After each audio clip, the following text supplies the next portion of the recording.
Hop, 14-masala. Hop, yerga nisbatan 4 metr taqsim sekund kvadrat tezlanish bilan harakatlanayotgan suvli sisterna ichida alyuminiy bo'lakchasi bor. Suvli sistema ichida alyuminiy bo'lakchasi bor. Alyuminiy bo'lakchasining yerga nisbatan tezlanishi qanday deyapti? Mana suvli vagonni qaranglar, mana u A tezlanish bilan tezlanish bor ekan. 4 metr taqsim sekund kvadrat tezlanish bilan shu tomonga qarab ketyapti. Endi uning ichida alyuminiy bo'lakchasi bor ekan. Alyuminiy bo'lakchasini yerga nisbatan, e'tibor beringlar, bizdan nimani so'rayapti? Yerga nisbatan tezlanishini so'rayapti. Topishimiz kerak. Bu masalani ishlash uchun tezlanishga ega sistema noinersial sistema deyiladi. Noinersial sanoq sistemasida qo'shimcha Arximed kuchi paydo bo'ladi va u ham tezlanish yo'nalishida bo'ladi. Demak, hozir mana bu yo'nalishda Arximed kuchi paydo bo'lar ekan. Bu F Arximed. Buni yozib qo'yaman. Ana paydo bo'lgan Arximed kuchi rho suyuqlik v a bo'ladi. A ana shu 4 tezlanish. Endi Arximed kuchi endi A tezlanish bilan harakat qilsa, mana bu hop A tezlanish bilan harakat qiladigan bo'lsa, o'zi asli agar mana bu ichida suyuqlik bo'lmaganda bu orqaga A tezlanish bilan ketardi. MA bilan ketardi.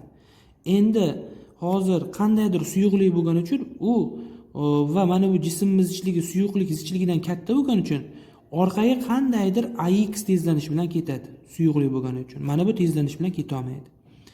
Hop, demak, bu inersiya oladi. Mana shu tomonga olaman deydi. MA inersiya olaman deydi. Shuning uchun tezlanish yo'nalishida kuch musbat.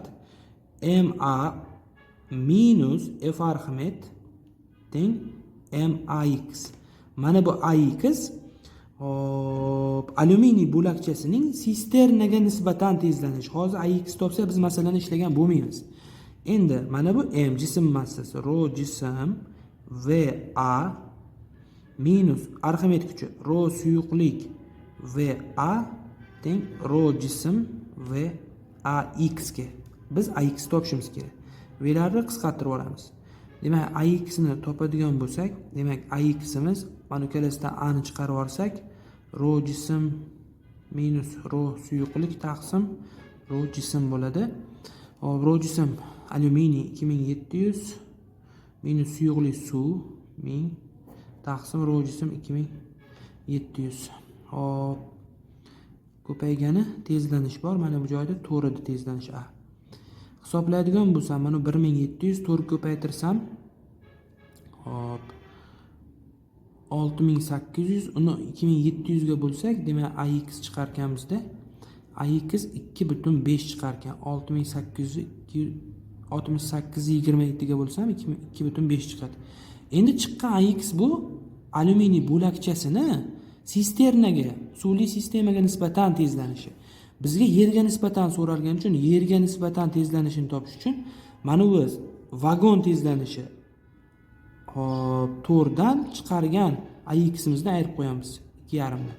4 dan 2,5 ayirsak, demak 1,5 degan javob chiqadi.